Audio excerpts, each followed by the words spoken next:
আমার কর্কট রাশি এবং কর্কট লগ্নের ভাই বোনদের আমি গত ৩-৪ মাসে বহুবার বলেছি যে আপনাদের বৃহস্পতি একটু দুর্বল অবস্থায় আছে। এখন কিন্তু বৃহস্পতির অবস্থার ওভাবে পরিবর্তন হয়নি। সে বক্রি যাচ্ছিল, এখন সে ডিরেক্ট বা মার্গী যাচ্ছে। কিন্তু তারপরও অবস্থার অনেক পরিবর্তন ঘটেছে। আপনারা যে সমস্যাগুলোর মধ্যে ঘুরপাক খাচ্ছিলেন সেই সমস্যাগুলো এখন মুক্তির পথে যাবে। This is actually the true beginning of 2026, ভালো সময়ের সূচনা। কেন আমি এই কথা বলছি এবং আপনাদের জীবনের কোন কোন অ্যাসপেক্টকে এই বৃহস্পতির মার্গী বা ডিরেক্ট গতি ইম্প্যাক্ট করবে, এই সব কিছু নিয়ে আমার এই ভিডিওটা। এখন ভিডিওটা শেষ পর্যন্ত দেখেন এবং ভিডিও শুরু করার আগে লাইক করেন, সাবস্ক্রাইব করেন।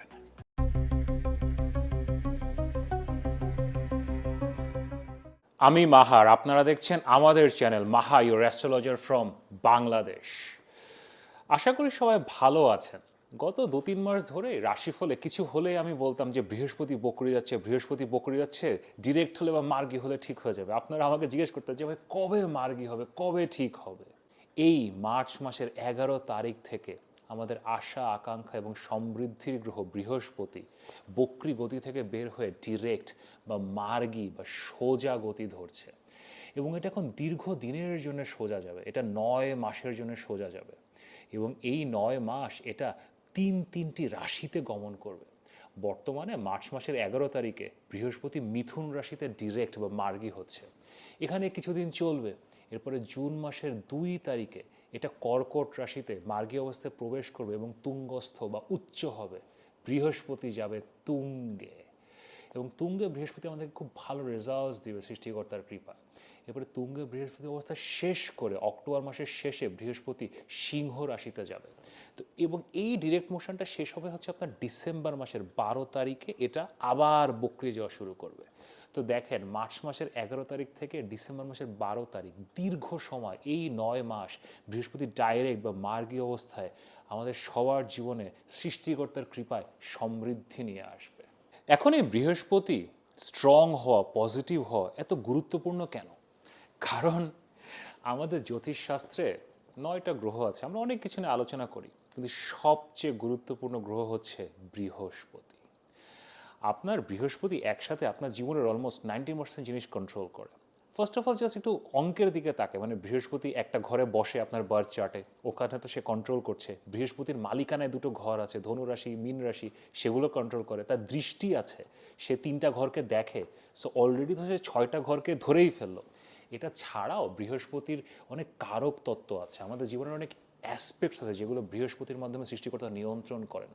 আমাদের টাকা পয়সা, আমাদের সন্তান সন্ততি, আমাদের লেখাপড়া, আমাদের বুদ্ধি, আমাদের সুখ শান্তি সমৃদ্ধি, দেন আমাদের ধর্ম, আমাদের বিশ্বাস, আমাদের মূল্যবোধ, আমাদের জীবনে গুরু আসবে কিনা, আমাদের পিতার কাছ থেকে support, support from your father. পিতা সান সূর্য, কিন্তু পিতা যে সাপোর্টটা দেয় দ্যাট ইজ বৃহস্পতি। দেন আপনার কর্ম, আপনি কি কর্ম করছেন, কর্ম যেটা ডে টু ডে লাইফে করছেন সেটা শনি দিয়ে আমরা দেখি, কিন্তু আপনার কর্ম ভালো হবে কিনা, খারাপ হবে কিনা, লোকজন আপনাকে চিনবে কিনা, বৃহস্পতি।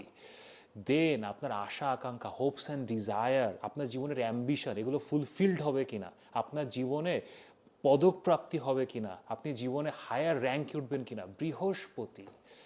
এবং আর একটা ব্যাপার হচ্ছে মেয়েদের চার্টে, জ্যোতিষশাস্ত্রের ট্র্যাডিশনাল জ্যোতিষে মেয়েদের জন্য হাজব্যান্ড বা স্বামী এটা দেখা হয় জুপিটার বা বৃহস্পতি দিয়ে। তো আপনার বার্থ চার্টে বৃহস্পতি কেমন, এটা বক্রি কিনা, ডাইরেক্ট কিনা, কোথায় আছে, it is very important to see. কারণ আপনার রিলেশনশিপের নেচার, আপনি আসলে দাম্পত্য জীবনে সুখী হবেন কিনা, এটা আসলে বৃহস্পতি দিয়ে। ছেলেদের জন্য যেমন শুক্র, মেয়েদের জন্য বৃহস্পতি। তো বৃহস্পতি যদি দুর্বল হয় আপনার বার্থ চার্টে, এটা এমন একটা গ্রহ, এটা রেমেডি করা ছাড়া আসলে সামনে আগানো যায় না। মানে এখন আপনার একটু দুর্বল শনি আছে, দুর্বল মঙ্গল আছে, আপনি বাইপাস করে বের হয়ে যেতে পারবেন। আর যদি বৃহস্পতি দুর্বল হয়, আপনাকে রেমেডি করতে হবে, উপায় করতে হবে, কিছু না কিছু করতে হবে, অর এলস আপনি সামনে বের হতে পারবেন না। এখন যে কারণেই হোক, আপনার বৃহস্পতি ভালো না খারাপ এটা দেখা খুবই গুরুত্বপূর্ণ। কারণ আপনার এটা যদি উইক হয়, আপনি অ্যাস্ট্রোলজারের কাছে যদি জানেন, আমার কাছে যদি আসেন, আমি ফার্স্ট এটাই দেখব। কারণ আপনি আমার কাছে উপদেশ চাচ্ছেন, কোনো একটা গাইডেন্স চাচ্ছেন, আর বৃহস্পতি যদি দুর্বল হয় আপনি উপদেশ নিতে পারবেন না, আপনি উপদেশ দেওয়ার কোনো মানুষ পাবেন না। সো আমার উপদেশটা আপনি নিতে পারবেন কিনা সেটা দেখার জন্য আমাকে আপনার চার্টের বৃহস্পতি দেখতে হবে সবার আগে। তারপরে যদি দেখতে চান যে আপনার বৃহস্পতি ভালো না খারাপ, কি অবস্থা, এখন দশায় বৃহস্পতি কেমন আছে, ইন এনি কেস এখানে আমার হোয়াটসঅ্যাপ নাম্বার দেয়া আছে, অবশ্যই পরামর্শের জন্য মেসেজ করতে পারেন। এখন 3-4 মাস বকরি থাকার পরে বৃহস্পতি ডাইরেক্ট হচ্ছে, মার্গী হচ্ছে। তো এখন কি হবে? কয়েকটা ব্যাপার, এবার বৃহস্পতি যে ডাইরেক্ট যাচ্ছে 9 মাসের জন্য, এখানে কয়েকটা ফ্যাক্টর আছে। প্রথমত যেটা জেনেরিক ফ্যাক্টর, বৃহস্পতি যখনই ডিরেক্ট বা সোজা হয় তখন একটা সেলফ কারেকশান আসে। আমি তো আপনাদের ব্যক্তিগত কনসালটেশন করি, বাট আমি অনেক ফিনান্সিয়াল স্টাডিও করি, তারপরে মার্কেট স্টাডিজ, যে স্টক মার্কেটের কী অবস্থা, গোল্ড প্রাইসেসের কী অবস্থা, এটা জ্যোতিষশাস্ত্রের সাথে ওতপ্রোতভাবে জড়িত। আমরা অলওয়েজ এটা প্রেডিক্ট করি যে, এবং আমরা দেখি যে যখনই বৃহস্পতি রেট্রোগ্রেড থেকে ডাইরেক্ট হয়, পুরো মার্কেটে, stock market, gold price, commodity price, এগুলোতে একটা অয়েল প্রাইস, এগুলোতে একটা ফ্ল্যাকচুয়েশন আসে, একটা রিকারেকশন আসে। এবছর তো আসলে আরও মঙ্গল রাহু আছে, যুদ্ধ চলছে, অনেক ফ্যাক্টর, বাট এটা অলওয়েজই হয়। তো এটা ব্যক্তি জীবনেও আপনাদেরকে অ্যাপ্লাই করতে পারতে হবে। আপনি গত 3-4 মাসে যে কাজগুলো আসলে করার চেষ্টা করছিলেন, আপনি যে প্রসেসে করার চেষ্টা করছিলেন, দেখবেন এখানে একটা রিকারেকশন আসবে, রিঅ্যালাইনমেন্ট আসবে। আপনি হয়তো নভেম্বর মাসের আগে যে কাজগুলো করার চেষ্টা করছিলেন, এখন সেম কাজই আবার আপনি করার চেষ্টা করবেন, কিন্তু গত 4 মাসে আপনি অনেক কিছু শিখেছেন, সেখান থেকে আপনি একটা রিঅ্যালাইনমেন্ট, একটা নতুন কিছু ট্রাই করতে পারবেন। এটাই হচ্ছে রেট্রো থেকে ডাইরেক্ট যাওয়া বৃহস্পতি, এবং এটাই রেজাল্টস আনবে। আর এই স্পেসিফিক যে ডাইরেক্ট মোশনটা বৃহস্পতির হচ্ছে, এখানে গুরুত্বপূর্ণ 3টে বিষয় আছে। একটা হচ্ছে বৃহস্পতি অতিচার, it is moving very fast, তো সে 3টা রাশি লাফ দিয়ে পেরিয়ে যাচ্ছে। তো আপনিও আপনার লাইফে খুব কুইকলি কিছু অ্যাচিভ করতে চাচ্ছেন, কিন্তু একটা ব্যাপার অলওয়েজ মনে রাখবেন, বৃহস্পতি না জেনে কোনো কাজ করে না। আপনি যতটুকু জানেন ততটুকু ট্রাই করবেন। আগামী 9 মাসে যদি আপনার নিজের জ্ঞানের বাইরে কিছু করার চেষ্টা করেন, রেজাল্টস পাবেন না। সেকেন্ডারি, এটা আসলে একটা পরিবার, সমৃদ্ধি, পিপলের একটা ট্রানজিট। আপনাকে আপনার ফ্যামিলির কথা চিন্তা করতে হবে, আপনার আশেপাশের মানুষজনের কথা চিন্তা করতে হবে, সংসার ধর্মের কথা চিন্তা করতে হবে। এবং আপনি যদি সংসারে না থাকেন, this can B a very good time for getting married.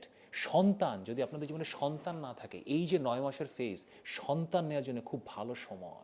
Last but not the least, এটা একটা প্রতিষ্ঠার সময়, এটা আপনার জীবনে একটা অ্যাচিভমেন্ট অথবা একটা পদক প্রাপ্তির সময়। আপনি যেই ফিল্ডেই থাকেন না কেন, আপনি ছোট কাজে থাকেন, বড় কাজে থাকেন, যেখানেই থাকেন না কেন, তো আপনি এখন থেকে যদি কাজ করা শুরু করেন, ডেফিনেটলি আপনি এই ট্রানজিটটা শেষ করবেন একটা হায়ার র্যাঙ্কিং নিয়ে, একটা অ্যাওয়ার্ড নিয়ে, একটা লার্জ লেভেলের অ্যাচিভমেন্ট নিয়ে। So best of luck.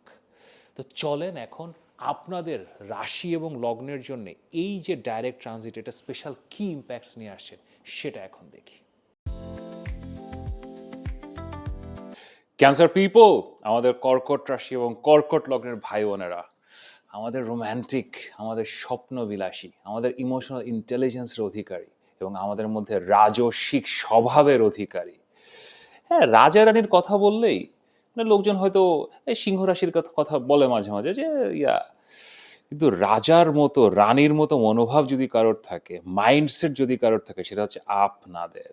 এবং লোকজন এটা জানে, আপনাদেরকে ওই ট্রিটমেন্টটা দেয়া হয়।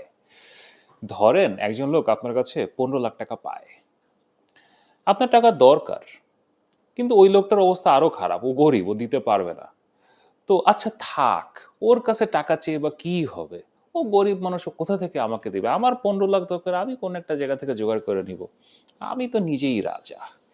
এই যে মেন্টাল স্ট্রেংথ, এবং এইভাবে যে আর একজনের জন্য দান করে দেয়া, নিজের হক ছেড়ে দেয়া, আমারটা আমি করে নেব, এটা হচ্ছে সবচেয়ে বড় রাজকীয় মানসিকতা। এবং সেই জন্যই কর্কট রাশিকে আমি রাজকীয় বা রাজসিক বলি। আনবিলিভেবল কোয়ালিটি আপনাদের, মানে এই লেভেলে যে মেন্টাল স্ট্রেংথ আর যে আভিজাত্য আপনাদের মধ্যে আছে, ট্রুলি আনবিলিভেবল। এবং আপনারা যে ডিফিকাল্ট সময় আসলে পার করছেন, এটা এই আভিজাত্য আপনাদের মধ্যে আছে বলে, এই রাজকীয় অ্যাটিটিউড আছে বলে আপনারা আসলে পার করতে পারছেন। আপনাদের মূল যে সমস্যার প্রকৃতিতে আমরা আজকে পৌঁছেছি, যে 12তম ঘরে মিথুন রাশিতে বৃহস্পতি, এটা আসলে একটু সমস্যা দেয়। এখন বৃহস্পতি কোন একটা রাশিতে অলমোস্ট 1 বছরের মতো থাকে, তো আপনাদের এখানে সে গত বছর মে মাসে এসছে, সো অলমোস্ট 1 বছর, এবং এই বছর জুন মাসের 2 তারিখ পর্যন্ত থাকবে। মাঝখানে সে বকরি গিয়েছিল 3-4 মাসের জন্য, যেটা হয়। তো বৃহস্পতি যখন কোনো রাশিতে 1 মাসের জন্য আসে, এখন সেটা যদি আপনাদের জন্য একটু ডিফিকাল্ট হয়ে যায়, মানে 12তম ঘরে হয়েছে, অথবা সামহাউ ইট বিকামস ডিফিকাল্ট, তো কিছু ডিফিকাল্ট রেজাল্ট আসলে বৃহস্পতি দিবে, যেটা আপনাদের সাথেও হয়েছে। কিন্তু ইভেনচুয়ালি বৃহস্পতি তো বৃহস্পতি, বৃহস্পতি কোথাও আসলে, কোনো রাশিতে বসলে, কোনো ঘরে বসলে কিছু পজিটিভ রেজাল্টসও দেয়। এবং এখন আসলে এই মার্গী গতি থেকে বের হয়ে শেষ যে একটা 2.5-3 মাসের স্ট্রেচ আপনার 12তম ঘর, বৃহস্পতি আপনাদেরকে কিছু পজিটিভ রেজাল্টও দিবে। প্রথমত, আপনাদের গত 3-4 মাস করে বিশেষ করে আপনারা কিছু সমস্যার মধ্যে হাবুডুবু খাচ্ছেন। ধরেন কোনো লোন, হয়তো কোনো একটা জায়গা থেকে লোন নিয়েছিলেন, লোনটা শোধ করতে পারছেন না, লোন বেড়ে যাচ্ছে। অথবা কোনো একটা প্রপার্টি সেল করতে চাচ্ছেন, কিছু একটা সেল করে আপনি ওই লোনই হয়তো শোধ করে যাচ্ছেন, অথবা নিজের কোনো খরচ চালাতে যাচ্ছেন, সেল করতে পারছেন না, বারবার আপনার বায়ার পাচ্ছেন এরকম হচ্ছে। হয়তো কোনো একটা জব, সেটা আপনার লাগছে কি লাগছে না, হয়তো আপনি একটা চিঠি পেয়েছেন, আপনার কাছে একটা এনওসি চেয়েছিল, সেটা আপনি জমা দিয়েছেন, বাট আরেকটা কাগজ চাচ্ছে, লাইক সামহাউ ঘুরপাক খাচ্ছেন। জীবনে কোনো একটা সেক্টরে আপনারা ঘুরপাক খাচ্ছেন, সেই ঘুরপাক খাওয়াটা এখন বন্ধ হবে, এটা এখন আপনার চিরতরে সমাধান হবে, জবটা এখন হয়ে যাবে। দেন যে আপনি লোনটা আপনি ক্লিয়ার করতে যাচ্ছিলেন, আপনার ঋণ মুক্তি চাচ্ছিলেন, সেটা এখন হয়ে যাবে। দেন ইভেনচুয়ালি আপনি যে প্রপার্টি সেল করতে চাচ্ছিলেন, এটা টাকা চাচ্ছিলেন, হয়ে যাবে।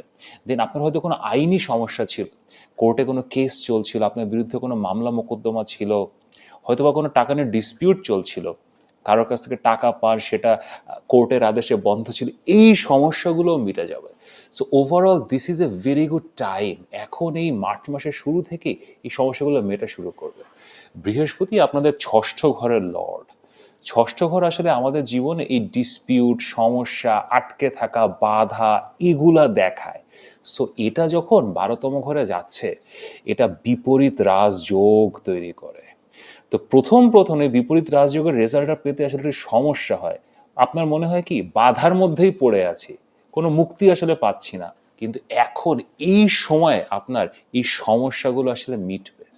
দেন সেকেন্ডারিলি আপনাদের মধ্যে যাদের আসলে শারীরিক একটু সমস্যা চলছে, এখন আমাদের কর্কট রাশি এবং কর্কট লগ্নের ভাই বোনেরা, আপনারা অতটা পরিশ্রমী না, রাজকীয় লোকজন আপনারা, তো অত পরিশ্রম করার আপনার দরকার হয় না। কিন্তু তারপরেও রোগ বালায় যখন শরীরে দানা বাঁধে, ব্যায়াম করে, এক্সারসাইজ করে, এগুলো একটু ডিফিকাল্ট হয়ে যায় আপনাদের জন্য। কিন্তু এখন এই বৃহস্পতি যে প্লেসমেন্টটা, এটা মিথুন রাশিতে, এটা খুব হেল্প করবে আপনাদেরকে। আপনাদেরকে যদি এখন হাসপাতালেও যেতে হয়, কোথাও যে থাকতে হয়, অথবা অনেক সময় হয় না যে 1.5-2 মাসের জন্য আমি একটা কিছু এক্সারসাইজ করছি বা একটা ট্রিটমেন্ট নিচ্ছি, যেটা আসলে আমাকে হেল্প করবে, এগুলো আপনারা এখন করতে পারবেন। অ্যান্ড এইটা করতে পারার অ্যাবিলিটিটা অনেক কিছু। এখন ডাক্তার বলে দিল যে 2 মাসের জন্য এটা করে আসেন, এটা করেন, এই ট্রিটমেন্টটা করেন। অনেক সময় অর্থ থাকে না, অনেক সময় শারীরিক ক্ষমতা থাকে না, বাট নাও এই ক্ষমতাগুলো আপনাদের হবে, নিজেদের শারীরিক সুস্থতার জন্য আপনারা কাজ করতে পারবেন। And this is a very good time, খুব ভালো সমাধান পাবেন এখান থেকে। দেন আপনারা যারা, অনেকে আছে বিদেশে জবের ট্রাই করেন, যে দেশে আছেন এবং দেশে কিছু জব টব আপনাদের আছে, হয়তো চলছে, but you want to work summer in abroad, এটা খুব ভালো সময় এগুলো ট্রাই করার জন্য। বিদেশে আপনারা যে কোনো দেশে ইউ ক্যান ট্রাই। তারপরে অলসো ঘরে বসে অনলাইনে বাইরে কাজ করা। এখন বর্তমানে আমাদের এই উপমহাদেশে প্রচুর ছেলে মেয়ে আপনারা এই ধরনের কাজ করছেন, যে ফ্রিল্যান্সিং বলেন, অথবা শুধু ফ্রিল্যান্সিং না, আপনি জাস্ট ঘরে বসে অনেক অনেক বড় বড় স্যালারি জবও আপনারা করেন। এগুলো পাওয়ার জন্য again very very good time, এগুলোর জন্য ট্রাই করতে পারেন। দেন যারা চলেই যেতে চাচ্ছেন, মানে এখন চাকরি বাকরি না, মানে ইউ ওয়ান্না গো, আপনি এখন বিদেশে কোনো একটা ভিসা নিয়ে আপনি যেতে চাচ্ছেন, খুব ভালো সময়। এখন এই যে মার্চ মাসের 11 তারিখ থেকে যে আপনার জুন মাসের 2 তারিখ পর্যন্ত, এইটা হলো বেস্ট টাইম। এর মধ্যে যদি আপনি ভিসা অ্যাপ্লাই করে, অথবা আপনার স্টাক হয়েছিল, আপনি অ্যাপ্লাই করেছিলেন, এজেন্ট আপনার কাছ থেকে টাকা নিয়েছে, কিন্তু মানে সলিউশন আসে না, এখন আপনি ঘুরছেন, এজেন্টও ঘুরাচ্ছে, আপনিও ঘুরছেন, এই টাইপের যদি ব্যাপার স্যাপার হয়, তো এইগুলো এখন সমাধান হওয়ার একটা ভালো সময় আছে। So very very very good time for like going abroad. আর যারা বিদেশে লেখাপড়ার জন্য যেতে চান, তাদের জন্য I would say good time. Apply করা, পিএইচডি বলেন, হায়ার এডুকেশন, মাস্টার্স, আর ইভেন গ্র্যাজুয়েশন, যাদের বয়স কম, এগুলোর জন্য অ্যাপ্লাই করতে পারেন। এই বৃহস্পতি যে ডাইরেক্ট ট্রানজিট আপনাদের জীবনে কিছু রিলিজিয়াস ট্রাভেল, ধর্মযাত্রা, তীর্থযাত্রার মতো ব্যাপার স্যাপার নিয়ে আসতে পারে। অলরেডি যদি বৃহস্পতি 12তম ঘরে গেছে, কর্কট রাশি, কর্কট লগ্নে, আমার সাথে যত জনেরই কথা হচ্ছে, আমি সবাইকে বলেছি যে এটা আপনার তীর্থযাত্রা, বা যদি মুসলিম ধর্মাবলম্বী হন, হজ, ওমরা, আর আপনি যদি খ্রিস্ট ধর্মাবলম্বী হন, ভ্যাটিকানে যেতে পারেন, আর like wherever you want to go, বুদ্ধ ধর্মাবলম্বী আপনি লুম্বিনী যেতে পারেন, লাইক সো এটা একটা তীর্থযাত্রা বা একটা ধর্মীয় লং ট্রাভেল যাত্রার একটা সময়। তো যদি এখনো পর্যন্ত না করেন, আপনার সামর্থ্যে যতটুকু কুলায় একটা প্ল্যান করেন। মানে এই স্কোপ আসলে কিন্তু আর আসবে না। বৃহস্পতি আবার মিথুন রাশিতে আপনাদের 12তম ঘরে 12 বছর পরে আসবে। হ্যাঁ, তখন জীবনের কনটেক্সট হয়তো ডিফারেন্ট হবে, অন্যরকম সিচুয়েশন হবে। এখন যদি পারেন, you need to do it. এটা একটা ক্লেনজিং, এটা করতে হবে। 12তম ঘরে বৃহস্পতিতে আসলে আপনাকে আসলে যেতে হবে, সৃষ্টিকর্তার ডাকে যেতে হবে। আর আপনারা যারা একটু স্পিরিচুয়াল, ওভাবে মানে ধর্মকর্ম করা আপনাদের হয়ে ওঠে না, তারা আপনারা ইয়োগা মেডিটেশনের জন্য কোনো রিট্রিটে যেতে পারেন, এরকম কিছু একটা বুক করতে পারেন। আজকাল এরকম অনেক প্রোগ্রাম হয়, যে ওখানে আপনি 15 দিন 10 দিন এরকম একটা প্রোগ্রাম করলেন, একটু মেডিটেট করলেন। ইউ নিড দ্যাট ক্লেনজিং, কারণ ওই ক্লেনজিংটাই আপনাদেরকে হেল্প করবে। যখন জুন মাসে বৃহস্পতি আপনাদের লগ্নে আসবে, then you need that clear energy in your head, যাতে সামনে এগিয়ে যেতে পারে। ওভারঅল এটা একটা সমস্যা মুক্তির সময়। আমি স্ট্রেট ফরওয়ার্ডই বলছি, আপনাদের জীবনে যে সমস্যাগুলো গত 1.5-2 বছরে তৈরি হয়েছে, বিশেষ করে গত 8-9 মাসে যেটা তৈরি হয়েছে, এগুলো এখন ক্লেন্স হবে। এটা যে খুব বেশি পজিটিভ জিনিস, নতুন কিছু শুরু হওয়ার সময় আমি তা বলবো না। আপনি যদি রিলেশনশিপের কথা বলেন, বিয়ে শাদীর কথা বলেন, এগুলো আস্তে আস্তে আরও সামনের দিকে আসবে। কিন্তু সমস্যা মুক্তিও খুবই গুরুত্বপূর্ণ। সো সেটা যদি হয়ে যায় বৃহস্পতির এই মার্গী যাত্রায় জুন মাসের 2 তারিখের মধ্যে, এটা তো আমাদের জন্য লাইক সোনায় সোহাগা। তারপরেও যদি আমাদের রাজকীয় রাজসিক কর্কট রাশি এবং কর্কট ভাই বোনেরা আমার সাথে কথা বলতে চান, পরামর্শ করতে চান, 2026 প্ল্যান করতে চান, কি কি সমস্যা মুক্তি নিয়ে কী ধরনের উপায় করবেন জানতে চান, তাহলে এখানে আমার হোয়াটসঅ্যাপ নাম্বার দেওয়া আছে, অবশ্যই পরামর্শের জন্য মেসেজ করতে পারেন। এখন আমি আপনাদেরকে কয়েকটা অ্যাক্টিভিটি বলছি, যে অ্যাক্টিভিটিগুলো করলে বৃহস্পতির এই যে 12তম ঘরের ট্রানজিটটা আছে, এটার ম্যাক্সিমাম রেজাল্টস আপনারা আসলে নিতে পারবেন। তো চলেন অ্যাক্টিভিটিগুলো দেখি। 12তম ঘরে বৃহস্পতিকে শক্তিশালী করতে হলে এবং ম্যাক্সিমাম রেজাল্টস পাওয়ার জন্য সবচেয়ে ভালো উপায় হচ্ছে, যারা লং টার্ম ইলনেসের শিকার, দীর্ঘদিন ধরে অসুস্থ, হয়তো হাসপাতালে 3 মাস 4 মাস, অনেকে 3 বছর হাসপাতালে আটকা আছে, কোমায় আছে, এই ধরনের সমস্যার মধ্যে যারা আছে, এরকম কাউকে অর্থ সাহায্য করা, তাদের পরিবারকে সাহায্য করা। এমন হতে পারে যে তারা একমাত্র আর্নিং মেম্বার, তারা এরকম দীর্ঘদিন জন্য অসুস্থ, সো তাদের পরিবার আসলে ওইভাবে দেখাশোনা করার কেউ নাই, সো তাদের পরিবারকে সাহায্য করা। এই ধরনের কার্যক্রম আসলে 12th হাউসের বৃহস্পতিকে প্রচণ্ড শক্তিশালী করে। বৃহস্পতি আসলে কাউকে দান করার জন্যে অথবা কারোর জন্য কিছু করার সময় আর নিজের কথা কখনো চিন্তা করে না। ধরেন আপনার পকেটে 100 টাকাই আছে, এখন আরেকজনের দরকার, আপনি নিজে দুপুরবেলা কী খাবেন জানেন, আপনাকে 100 টাকা দিয়ে দিবেন। এবং এটা না জানেন, এটা আপনাদেরই স্বভাব, এটা কর্কট বা ক্যান্সারেরই স্বভাব। এই জন্য বৃহস্পতি কর্কট রাশিতে তুঙ্গে যায়। তো আপনাদেরকে এগুলো বলতে হবে না, আপনারা অলরেডি এগুলো করেন, বাট স্টিল যদি আরও ম্যাক্সিমাম রেজাল্টস চান, ইউ ক্যান ডু ইট। তো এখন যদি এই ভিডিওটি ভালো লাগে, তাহলে অবশ্যই লাইক করেন, শেয়ার করেন, সাবস্ক্রাইব করেন। যদি আমার সাথে কথা বলতে চান, মাহার সাথে কথা বলতে চান, you know what to do. এখানে আমার হোয়াটসঅ্যাপ নাম্বার দেওয়া আছে, অবশ্যই পরামর্শের জন্য মেসেজ করতে পারেন। নিয়মিত দেখা হবে।